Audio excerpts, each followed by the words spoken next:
Hey guys, welcome to the BdThemes official. Today we're going to demonstrate how you can activate a license of our product Elementor Pro and then deactivate it from the first website and then reactivate it on the second website.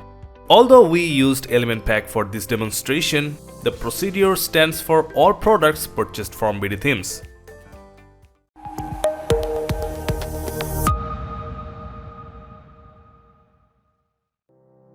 First, we'll start from the account page of BdThemes.com. Click on the account page and log in using your credentials. We already discussed how you can open your first account in BdThemes after purchasing a product in the How to Manage a BdThemes Client Area video previously. Anyway, so log into your account. You'll be able to see the plugins you have purchased inside the My Account tab. From here, you can click on the download plugin button to download it to your local computer. Once it's downloaded, you can go ahead and open the file and extract the zip folder to see the content inside.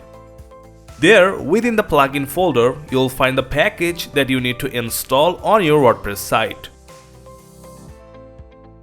Simply navigate to your site and click on the Add New Plugin option. Then click on Upload Plugin and choose the zip package from your local drive. Then go ahead and install the package and activate the plugin. Once it's activated, you'll see Elementor Pro is integrated into your WordPress dashboard. Now hover on the plugin name on the left panel and open the License tab. Here you can see an email field and a license code field. Now write down the email address that you have used to purchase our product and then go back to the account page and copy the license code from the product. Paste it into the field below. Then click on the Activate License button to finish the process. Notice you can see the Deactivate License button there, which you can use to remove the product from the site. But you can do this another way.